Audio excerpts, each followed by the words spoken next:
Flight ஜேர்னியோட part 2 தான் இங்கே பார்க்க போகிறோம். பார்க்கலாமா?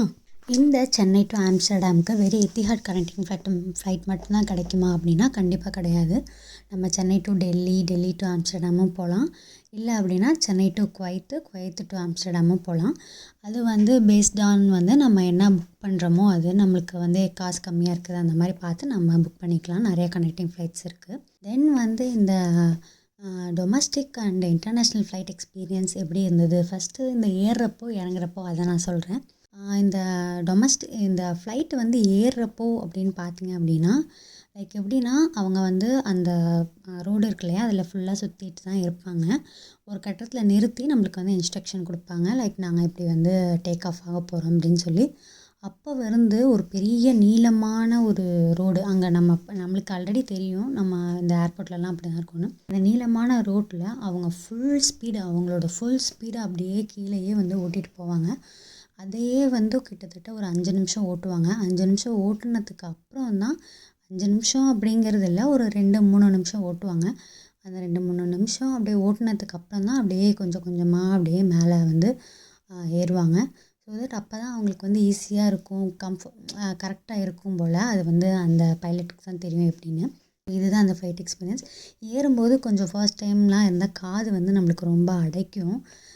ஸோ பஞ்சு வச்சுட்டு போகிறது பெட்ரு. பட் நாங்கள் டொமஸ்டிக்கும் இது போகலை, இங்கேயும் வச்சுட்டு போகலை. பட் ஃபைன் தான், ஓகே தான், ரொம்ப தெரியல.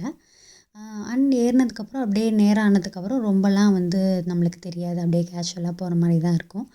ஏறுறப்போ நம்ம இந்த ராட்டினம்லாம் போவோம்ல, அந்த மாதிரி ஃபீலிங் எக்ஸ்பீரியன்ஸ் தான் இருக்கும். மற்றபடி ரொம்ப தெரியாது. இறங்குறப்போ பார்த்திங்கன்னா ரொம்பலாம் அப்படியே பயமாலாம் இருக்காது. நான் நிறைய பேர் பயம் இருக்குன்னு கேள்விப்பட்டிருக்கேன். பட் பயமாலாம் இருக்காது. பட் என்னன்னா அவங்க மேலேருந்து அடியை குறைச்சிட்டே வருவாங்க. ஆனால் ஸ்பீடை குறைக்க மாட்டாங்க. ஸோ அப்படி இங்கே கொஞ்சம் ஸ்பீடை தான் குறைப்பாங்க. ஸோ அப்படி கரெக்டாக அந்த வீல் தரையில் இறங்குறப்போ ஒரு ஷேக் இருக்கும், லைட்டாக ஒரு ஷேக்.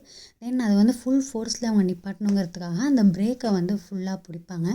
ஸோ அப்போ மட்டும் அப்படியே முன்னாடிலேருந்து நம்ம பின்னாடி போகிற மாதிரி இருக்கும். அந்த மாதிரி எக்ஸ்பீரியன்ஸ் தான் இருக்கும். அந்த மாதிரி ஒரு ஃபீலிங் தான் இருக்கும். மற்றபடி வேறு எதுவும் அப்படியே சொயின்னு கீழே இறங்குற மாதிரி நம்ம ராட்டினத்துலலாம் மேலேருந்து சொயின்னு கீழே இறங்குவாங்களா, அப்படிலாம் இறங்க மாட்டாங்க. அதே மாதிரி கீழே தொப்புன்னெலாம் அப்படியே வைக்க மாட்டாங்க. அந்த வச்சது லைட்டாக ஃபீல் ஆகும். வச்சது அந்த ஃபுல்லாக பிரேக் போடுறப்போ நம்மளுக்கு பின்னாடி போகிற மாதிரி இருக்கும். பட் ஒன்ஸ் போகிறப்ப தான் லைட்டாக ஒரு மாதிரி ஃபீல் ஆகும். அதுக்கப்புறம் அப்படியே நம்மளுக்கே பழகிடும். ஒரு மாதிரி ஏறுறப்போ இறங்குறப்போலாம் ஜாலியாக தான் இருக்கும்.